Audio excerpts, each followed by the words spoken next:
Nosotros sabemos que para cualquier planificador es necesario siempre partir de la situación actual desde donde se planifica. Pero el comandante Chávez, y siempre uno se va hacia algunos antecedentes, como algo muy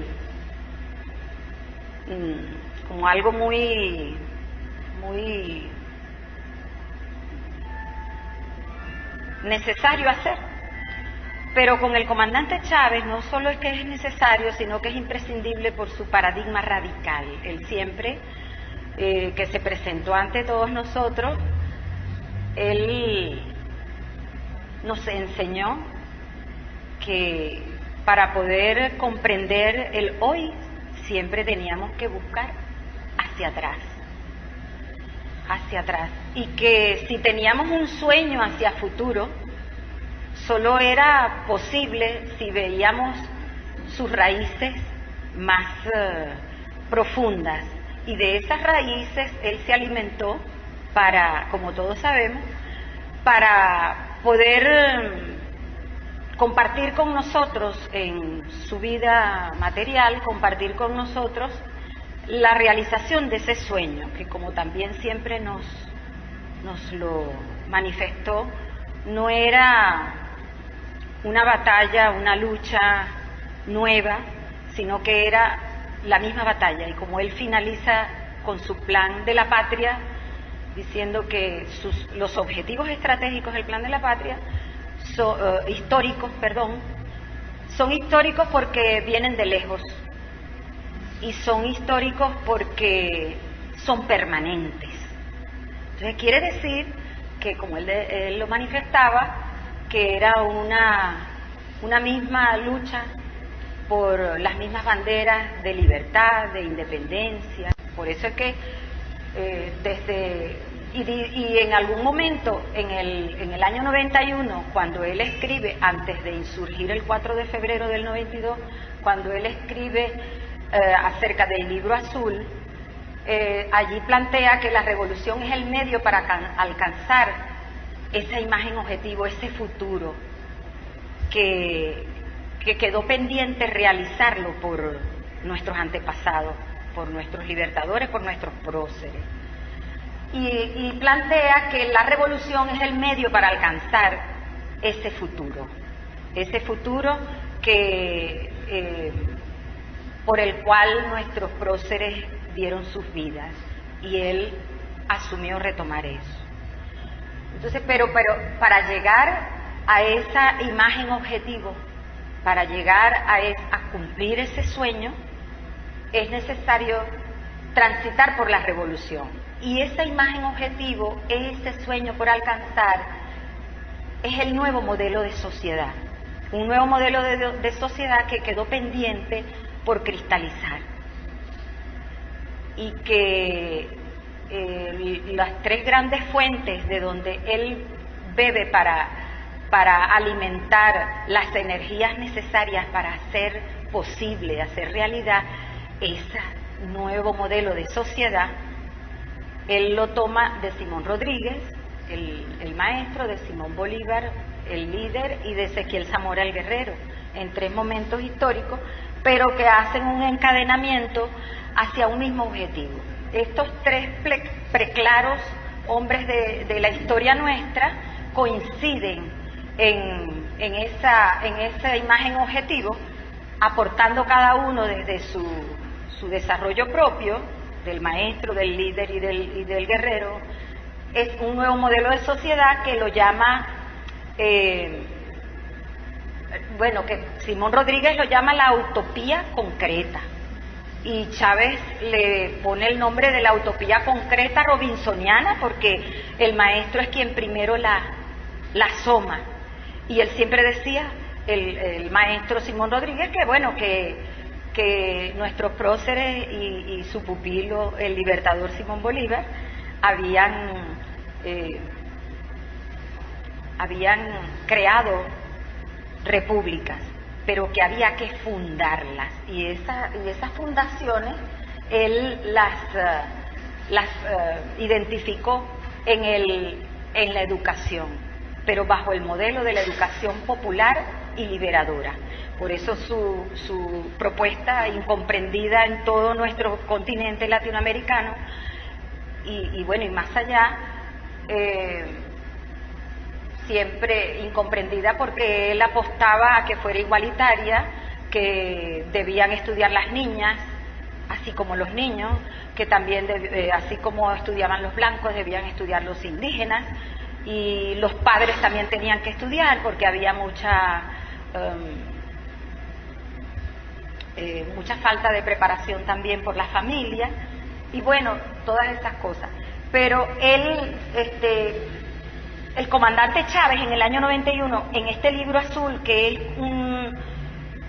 una buena fuente para beber la filosofía, de su filosofía para emprender esa empresa de hacer posible, de cristalizar esa nueva sociedad, ese nuevo modelo de sociedad que no era copia de ninguna otra sociedad, que no era copia ni de la Europa que brillaba en sus tiempos y que estaba realizando toda una epopeya para que cayera el régimen feudal y todo lo demás, pero que para nosotros ese nuevo modelo de sociedad que debía fundarse en educación popular, según Simón Rodríguez, tenía que ser original, que no debía copiarse de ninguna otra parte, porque el nuevo mundo tenía muchas cosas que ofrecer que eran propias de nuestra identidad. El comandante Chávez también así va retomando de Simón Bolívar su afán por liberar.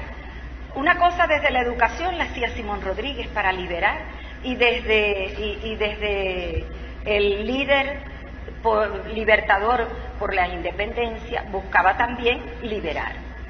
Esa utopía concreta robinsoniana representa para el comandante Chávez, ya en su tiempo, en tiempos del comandante Chávez, representa el faro por donde hay que transitar como planificador, porque hay que prever quemar muchas etapas para crear condiciones para que eso se vuelva una realidad.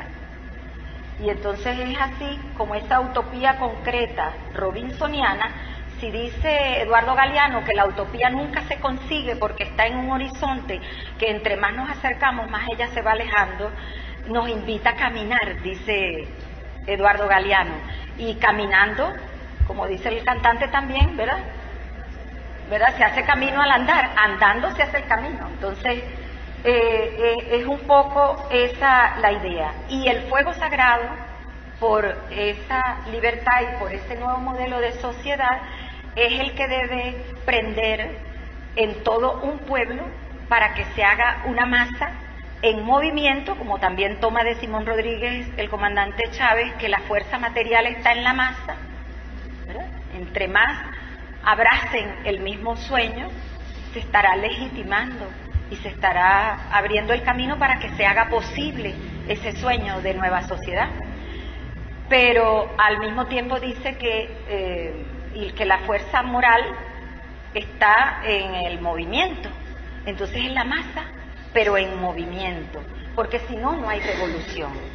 Entonces, y el movimiento, según el comandante, él decía, yo le agrego que es un movimiento acelerado y consciente, porque si bien eso de que la fuerza material está en la masa y la fuerza moral está en el movimiento, es tomado de la física y es aplicado a cualquier cuerpo y a cualquier, ¿verdad? Para el comandante Chávez, pensando en el ser humano y pensando en un nuevo modelo de sociedad, él lo aplica a las personas, a los pueblos.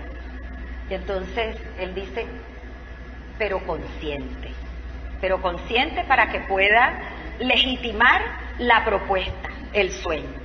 Entonces, para lograr ese sueño, yo traje ese modelo de sociedad, lo vamos a conseguir en el libro azul bajo el nombre de modelo de sociedad original, que no es copia, que hay que hacerlo a partir de nuestras propias características, idiosincrasias, necesidades, y el modelo de vida solidario, un modelo de vida solidario que solo será posible hasta que se alcance ese modelo, en donde ya las personas se han transformado y viven en solidaridad para entreayudarse, como decía el maestro Simón Rodríguez, y no solo para buscar las formas de resolver los problemas, sino para resolverlos. Un poco, y dice allí en el libro azul, para no padecer. Entonces, solo cuando los resolvamos juntos es cuando nosotros ya estamos en el cambio, en esa nueva sociedad que queremos. Y bueno, en el año 93, el comandante Chávez, estando en prisión, él logra desarrollar toda una ofensiva popular a partir de un diagnóstico que él tiene, y estando en prisión, como él decía, esa cárcel fue para él una escuela. Y desde allí, yo les tengo acá algunas, cuando de los cuarteles sale no solo las tres raíces, EBR, sino que sale también el Movimiento Bolivariano Revolucionario 200, por los 200 años en el año 83 del nacimiento de Simón Bolívar en el Samán de Güere, que él dice que se va con un puñito de compañeros de armas a hacer un juramento.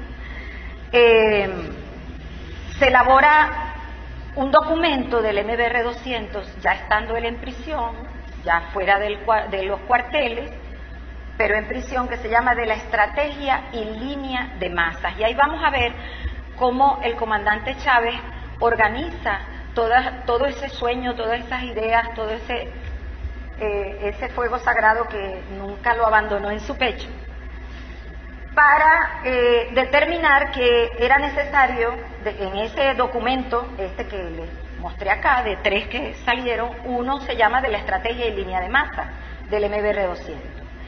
Él se plantea que hay un objetivo histórico, y ese objetivo histórico es un cambio radical. Por eso yo digo que si hay un paradigma que nos deja el comandante Chávez, es un paradigma radical y constituyente, porque toca al ser humano, busca que el ser humano se motive. Su propia conciencia y su propia fuerza interior es la que va a guiarle para actuar revolucionariamente y decidirse a cambiar en masa consciente. Entonces, un cambio radical de la sociedad que requiere, para llegar a ese cambio radical, partir de un momento en donde hay que analizar, caracterizar el ámbito económico, el ámbito social y el ámbito político, porque ese cambio radical tiene que cambiar el modelo político, tiene que cambiar la sociedad y tiene que cambiar también la economía. Y en el análisis él caracteriza el momento, porque en este documento habla también de la táctica del movimiento, que debe ser flexible ante los cambios de las circunstancias, no es estático. Uno tiene que estar atento a los acontecimientos para ir también viendo cómo abordarlos y cómo no poder cambiar pasos tácticos, pero no perder la estrategia, que es el cambio radical, es ir hacia allá. De eso trata el Chávez planificador. Entonces él dice que ese cambio radical necesita unos pilares, que hay que fundarlos, que hay que hacerlos. Esos pilares son una democracia económica, una democracia social y una democracia política. Una democracia política que desde el libro azul él viene diciendo que es el protagonismo popular. Necesita una doctrina, él la llama la ideología bolivariana. Nosotros podremos decir la filosofía, la doctrina, o si nos gusta la ideología. Depende de lo que cada quien, ¿verdad?, analice. Y buscar una idea fuerza. Y ese elemento de la idea fuerza es el pueblo. La idea fuerza es la cohesión y la movilización nacional. Pero para que se movilice la gente tiene que creer y abrazar la idea en función de ella movilizarse. Y ese objetivo estratégico lo lleva a él a caracterizar la coyuntura para saber por dónde meterse y por dónde él prender esa idea a fuerza. Entonces, ¿qué tenemos? Es el diagnóstico. ¿Qué tenemos? Además de todo ese legado y ese fuego sagrado que traemos de esas raíces, él dice que en la coyuntura él define una crisis que hay en el país, ¿verdad? En ese año ya, él desde la cárcel, que hay que caracterizar al movimiento porque hay un grado de organización y de conciencia de la masa que es como incipiente. Hay mucho descontento y hay mucha exclusión, marginalidad, hay una crisis muy profunda.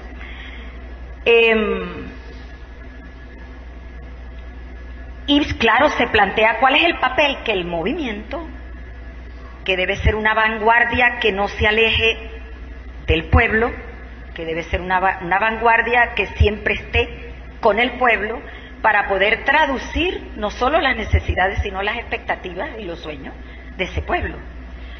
Entonces caracteriza la crisis desde el modelo económico como una crisis estructural producto de las contradicciones del modelo primario exportador, de industrialización dependiente de nuestra economía venezolana. Por otra parte, plantea que hay una centralización y concentración del capital que fortalece los monopolios y deteriora la situación social de la mayoría.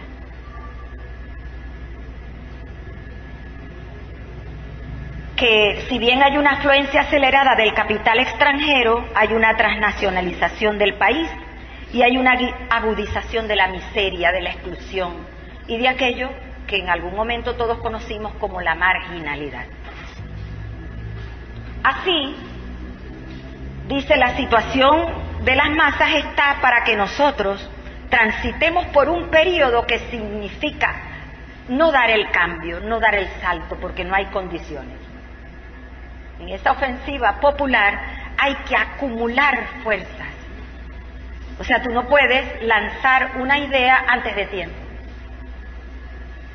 sin saber quién te respalda, qué fuerza hay para que tú puedas adelantar esas tareas o lograr ese objetivo. Bueno, entonces él dice, hay que prepararse para escenarios inclusive de repliegue por el autoritarismo y la represión del Estado de entonces, en el año 93. Sin embargo, la agitación y las manifestaciones contra el modelo neoliberal eran constantes, con tendencia a seguir aumentando, porque los gobiernos de turno mantenían las medidas de corte neoliberal, aún en contra de las mayorías que salían a manifestar. Brotes cívicos importantes en zonas marginales y una inestabilidad y una división dentro de la Fuerza Armada, que él la conocía perfectamente. Pero él dice que hay una brecha política a superar para pasar a una situación verdaderamente revolucionaria. Y dice que buena parte de las expresiones de la lucha reivindicativa no pasan de allí, y él dice que la conciencia que debe tener el pueblo, esa masa, tiene que llevarlos a superar una visión reivindicativista para pasar a la frontera de unas reivindicaciones que van más allá de lo económico, de lo social, que es política, que quieran un cambio más estructural que la reivindicación inmediata de sus necesidades, ¿no? También dice que hay una baja incorporación de los sectores estratégicos y claves de la economía, que hay una dispersión y una fragmentación de diversos factores sociales. Él se consiguió con una izquierda que siempre había estado luchando, pero atomizada, fraccionada, en un archipiélago de pequeños grupos con muchas diferencias y había que buscar la unidad. No hay una clara política de alianzas para un nuevo bloque histórico para la toma del poder y un deterioro de los liderazgos tradicionales. Y para desplazar a los grupos dominantes y explotadores del poder, esa brecha política había que superarla y buscar la unidad. El papel del MBR 200 entonces debía orientarse estratégicamente a los objetivos nacionales de soberanía, independencia, autodeterminación, en contra de lo que pretendían con el neoliberalismo, la globalización, de ese nuevo orden mundial, ¿verdad?, que se estaba implantando en toda la América Latina. La otra dirección de lucha era por la democracia popular en todas sus manifestaciones, fuera económica, fuera social, fuera cultural. Y dentro de los lineamientos y filosofías de Simón Rodríguez, con aquello de lograr que la fuerza material estuviera en la masa y la fuerza moral en el movimiento acelerado y consciente del pueblo, asumiendo que la masa era el pueblo.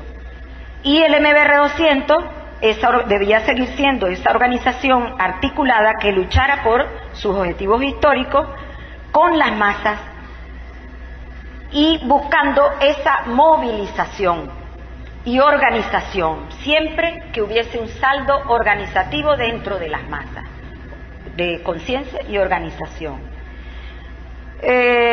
Buscar que las organizaciones de la población no obedecieran a las viejas organizaciones que mediatizan la verdadera lucha genuina del pueblo, porque ya son organizaciones que están viciadas con el modelo imperante.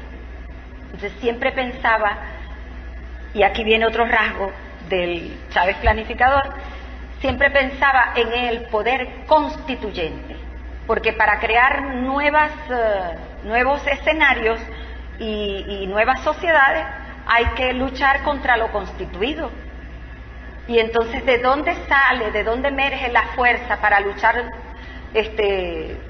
contra lo que está constituido? Del propio sujeto, de acuerdo a lo que yo veo con Chávez, de acuerdo al sujeto y su fuerza motora, que tiene que salir de ese sujeto, que ya no sea ignorante, que no sea excluido ni marginado, sino un sujeto que se politiza y que sabe lo que busca. Todo eso en el camino, él tenía que superarlo, porque él se consigue toda esa atomización y toda esa debilidad. Entonces, en su visión a futuro, que no abandona el objetivo estratégico nunca, él va buscando cuáles son las tareas que hay que ir haciendo y va planificando, y va haciendo objetivos para cada nivel, para cada tarea. Y él dice que cada nivel de trabajo requiere siempre que uno se plantee los objetivos para ese nivel, sean alto, medio o bajo, porque siempre uno tiene que tener el referente que qué es lo que quiero lograr. No puedo ir dando palos de ciego. Dice, ha de ser un movimiento de masas por la unidad nacional, haciendo que su proyecto de transformación se convierta en hegemónico. Tiene que desplazar al otro. Y tiene que tener un carácter amplio y heterogéneo, como rasgo distintivo y esencial de una nueva organización. Ha de ser vanguardia que surja de las masas y que no se separe de ellas. Y bueno, fue la prédica del comandante Chávez dentro del partido, con las organizaciones sociales, etc. También habla de esa línea de masas y dice que es la organización del movimiento popular. Esa es la finalidad. El movimiento popular organizado a través de 4 proyectos, y él se plantea: el primero, el proceso popular constituyente; el segundo, la defensa de la soberanía nacional hasta sus últimos días; la defensa de la calidad de vida, o sea, no se puede estar padeciendo, como decía el maestro Simón Rodríguez; y la construcción de un auténtico polinomio de poder. En esa diversidad, las mujeres, los profesionales y técnicos, los indígenas, los obreros, la juventud, siempre con el objetivo, la estrategia general de pueblo organizado. Desarrollar una política de acción obrera, estudiantil, campesina, de mujeres, todo, que busque, además de sus reivindicaciones, pasar la barrera del reivindicativismo hacia los objetivos políticos, estratégicos, superiores. Politizar a las masas y buscar la superación de esa fragmentación, de esa atomización entre los sectores sociales. Y para conformar ese bloque histórico se necesita una política obrera, una política hacia los actores urbanos, una política hacia los actores rurales, en fin, una política que incorpore a los jóvenes, a las mujeres, porque un proyecto sin juventud no tiene futuro. Entonces es la visión del planificador y un comportamiento político para el movimiento que no tenía aspiraciones de enrolarse en elecciones, en llegar al poder por las elecciones, porque el lema en el año 94 sale de prisión, el huracán bolivariano se va por todo el país bajo el lema "La esperanza está en la calle". Y en el año 95 hay unas elecciones de alcaldes, gobernadores y concejales, creo que es el 3 de diciembre, y el comandante Chávez, él mismo firma algunos documentos en donde le pide a la gente que se adscriba a una campaña en donde el lema es "por ahora, por ninguno". Asamblea constituyente ya. Entonces no estaba en el plan la táctica electoral para lograr el objetivo estratégico, el cambio radical, no estaba. Utilizar la flexibilidad, estar preparados para el cambio cuando las condiciones cambien, nosotros también estar alertas y poder rectificar y modificar las orientaciones previas que hemos tenido para avanzar, acumular fuerzas. Establecer claramente los objetivos, como ya les dije, en diferentes niveles, y metas, siempre se fijaba. ¿Y eso para cuándo? No decía Yadira, decía ustedes como ministros. Ajá, muy bueno el proyecto. ¿Y para cuándo es eso? ¿Cuándo lo vamos a ver? Si eso está muy lejos, dice ya. ¿Y dónde está el socialismo cuando asumió el socialismo? Economizar fuerzas para concentrarlas en sitios estratégicos. A veces hay que esperar y recuperarse y esperar nuevas condiciones para poder avanzar y muchas veces direccionar las fuerzas que se tienen en aquellos aspectos más importantes. Una política de alianzas para hacer ese bloque que él llamaba con unos nombres, el polinomio, no sé qué, un polinomio de fuerza,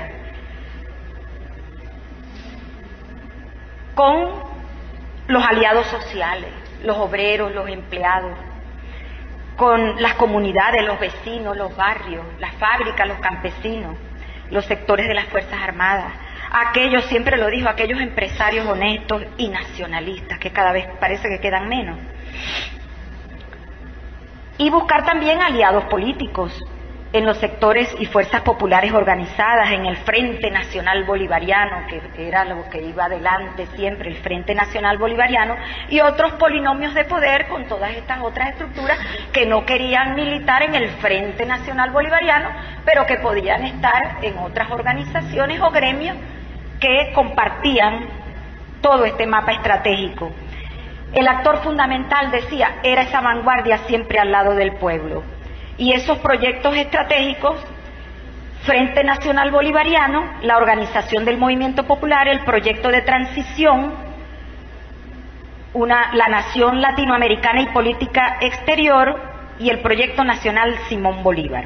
Ya empieza él a plasmar ese proyecto nacional Simón Bolívar que siempre lo puso a 20 años, un proyecto a largo plazo, una planificación y llevar siempre el conocimiento, el azimut, decía, ¿verdad?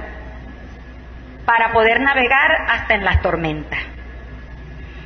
Bueno, con su proceso popular constituyente, la defensa de la calidad de vida, los polinomios de poderes, que son esas fuerzas sociales organizadas que no están en el Frente Nacional Bolivariano, y siempre la defensa de la soberanía nacional contra las privatizaciones, contra la venta del patrimonio, contra la venta de las empresas básicas del Estado, que de todas maneras muchas de esas las hicieron.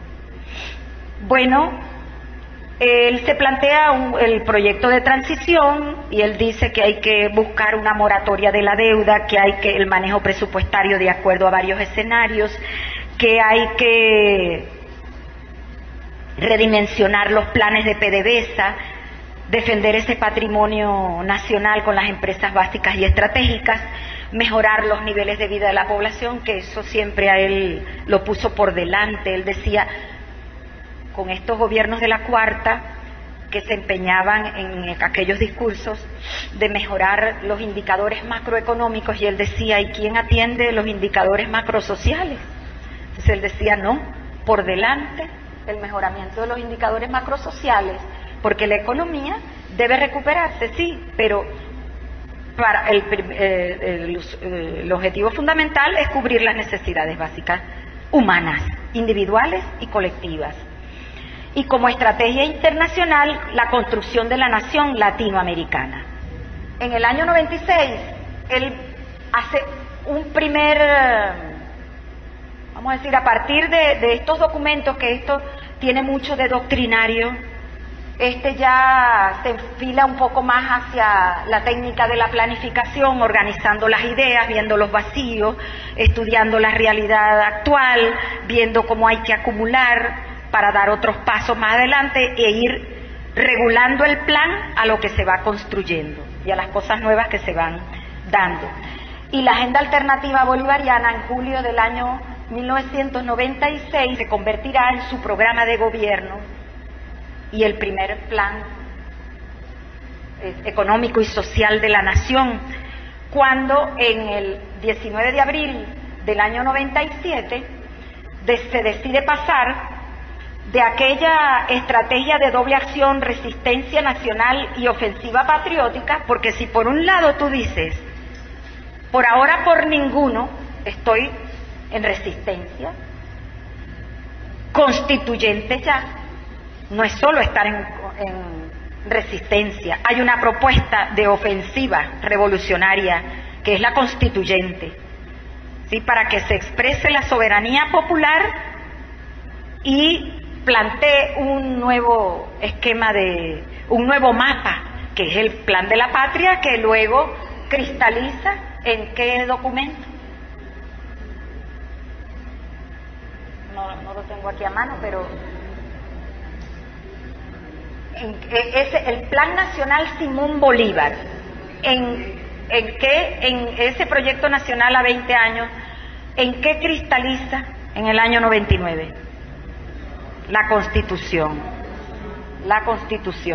Entonces, de esa estrategia de doble acción, resistencia nacional y ofensiva patriótica, él dice el 19 de abril que vamos a pasar a una ofensiva táctica masiva en Valencia, el 19 de abril del año 97. Y él lleva este documento, la Dirección Nacional del MBR 200, lleva ese 19 de abril este documento que se llama Análisis Político de la Situación Actual y Propuestas de Acción para la Coyuntura. Pero en realidad no es para la coyuntura, es un informe especial que va mucho más allá de la coyuntura. Al final dice que el corazón del MBR 200 debe quedar, porque era un movimiento con mucha formación ideológica, se empapó de las tres raíces, planteó por todo el país la propuesta de los círculos bolivarianos para propiciar la organización de toda esa atomización que había en la izquierda y en los movimientos progresistas. La crisis económica y política e institucional, la falta de credibilidad en los partidos y en sus liderazgos de entonces, y se decide participar en el proceso electoral de diciembre del año 98 en esa asamblea que fue la ofensiva táctica masiva, y presentar al país la candidatura natural del comandante Hugo Chávez a la presidencia de la República y proponerla como una opción candidatural unitaria ante la nación venezolana. Eso es lo que firma aquí la Dirección Nacional del Movimiento Quinta República, del Movimiento Bolivariano Revolucionario 200, ese día, y que luego, en ese mismo año, creo que ese mismo año, se crea el Movimiento Quinta República, que ya es un movimiento que ya tiene organización de partido electoral, que sí se puede inscribir en el Consejo. En ese momento no se llamaba CNE, Consejo Supremo Electoral. Entonces, en el año 99 se aboca el mismo mes de febrero a sacar el decreto para ir a constituyente, previamente consultándole al pueblo y para estrenar esa democracia que él quería que se estrenara. Y saca el Plan Bolívar 2000, porque en las arcas no había nada, y él buscó la fortaleza donde la tenía en su Fuerza Armada. Y ya el 2001-2007 es el Plan de Desarrollo Económico y Social de la Nación, que nosotros llegamos a conocer como los 5 equilibrios. Luego hay otro plan, que es el primer plan socialista. En el año 2004, cerca del Jardín Botánico de la Universidad Central de Venezuela, él lanza decreta ya su posición socialista antiimperialista.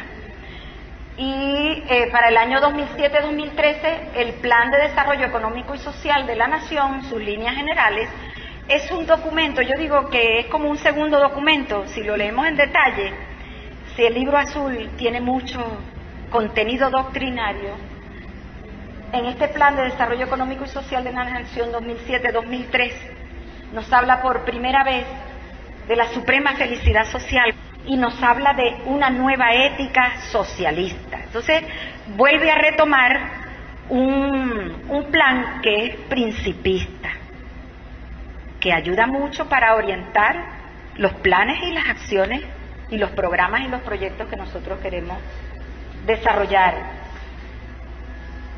La suprema felicidad social,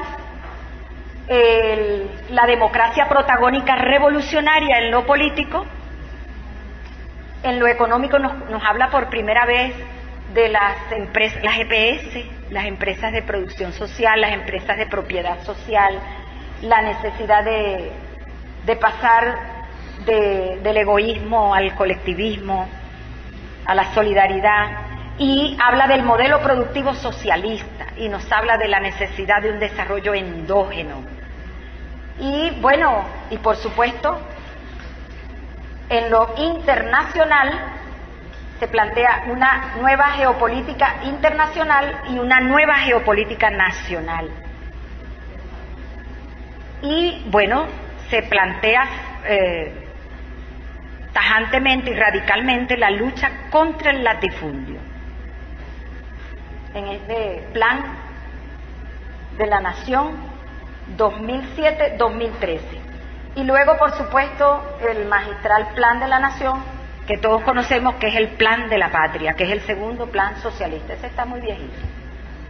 Segundo plan socialista, que para culminar, yo creo que él, en la próxima,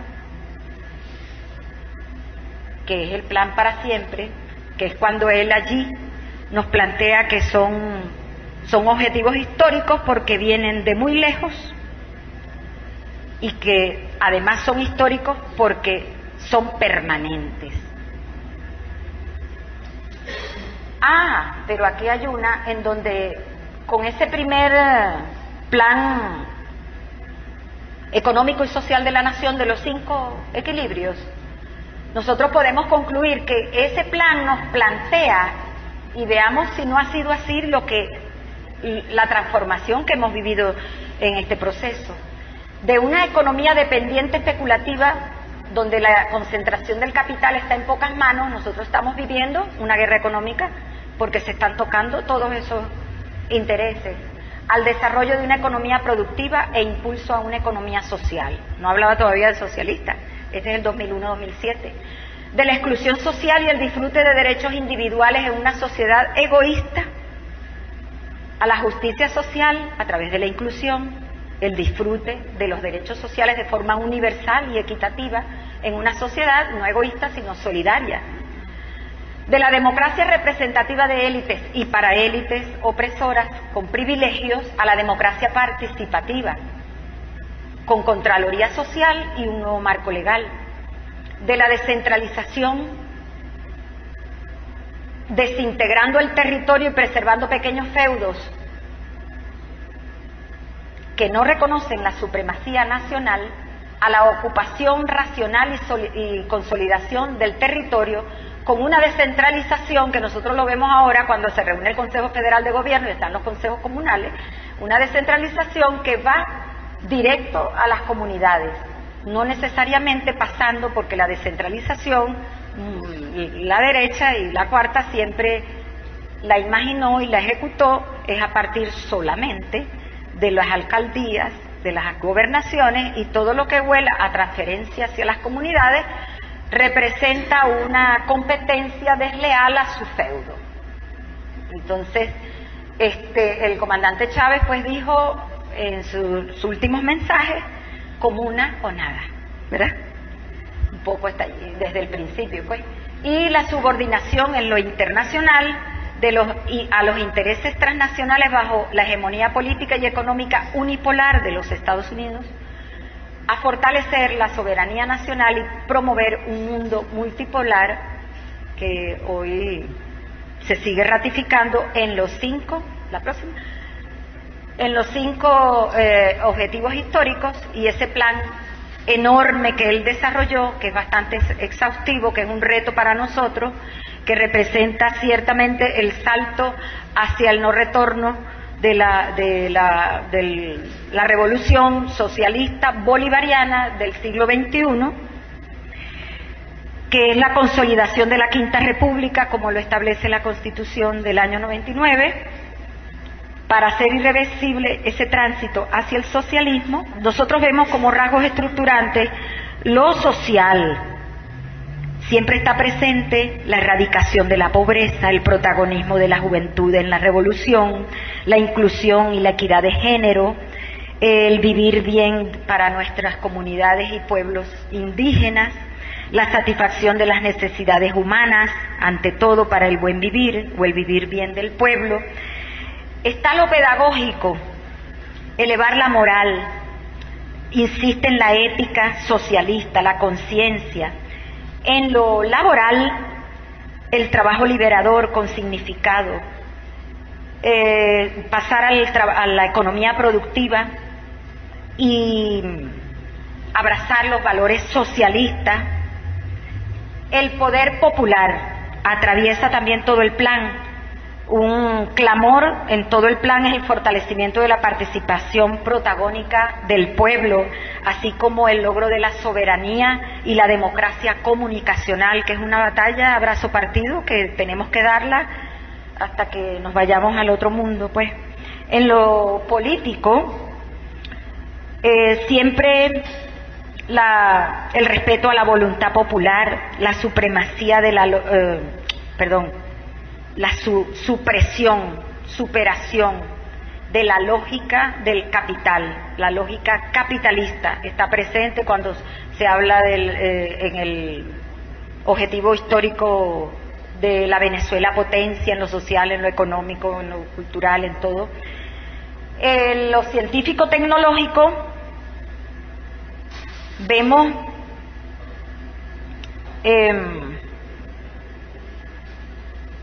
el desarrollo del conocimiento y de la técnica para la independencia nacional, los proyectos con pertinencia social, política, económica. En la geopolítica internacional, relaciones, preservar y ampliar las relaciones y alianzas para lograr ese mundo multicéntrico y pluripolar. Una política de integración, de intercambio, bajo unas nuevas categorías que la revolución y el comandante Chávez introducen y que se ha legitimado pues en nuestras relaciones internacionales, como es en economía, en vez de la competencia, la complementariedad.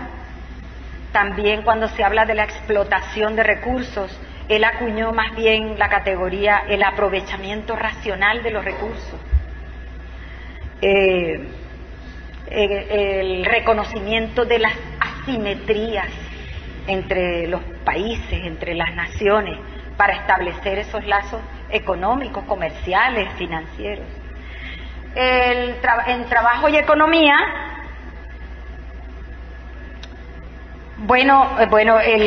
la categoría del desarrollo endógeno, que es una estrategia, el desarrollo local, familiar, tradicional, ancestral, el conuco, recuperar formas de producción económica que sean amables con la naturaleza, ¿verdad? Y que sean productivas, pues. En seguridad y defensa, bueno, la visión estratégica para planes que contrarresten posibles sabotajes, guerras económicas, como lo nombra directamente, preservar la soberanía nacional con abordaje sistémico, totalizador, la unidad cívico-militar, siempre presente, y bueno, y el socialismo como modelo, como en las innovaciones, en los planes, en los proyectos, en las organizaciones, en los procedimientos, en la ética, en los valores, que es definitivamente el modelo que nosotros tenemos que defender y bueno, en honor a su memoria tenemos la obligación de hacerlo realidad. Él habló en ese primer plan de desarrollo económico y social de la Nación 2001-2007 que ese plan estaba transitando por la era de plata, la época de plata, y que luego hasta el 2020 sería la época de oro, que es la época del bienestar, de la satisfacción, y yo creo que nosotros debemos hacer un esfuerzo sobrehumano para empinarnos, derrotar la guerra que nos está asfixiando en este momento y poder dar cumplimiento y seguir el objetivo estratégico de esa sociedad original, de ese objetivo, de esa imagen objetivo, de ese sueño hecho realidad que ya el comandante Chávez ya nos dio a probar de ese nuevo modelo. Yo creo que nosotros tenemos que dar el resto para llegar a ese objetivo. Muchas gracias.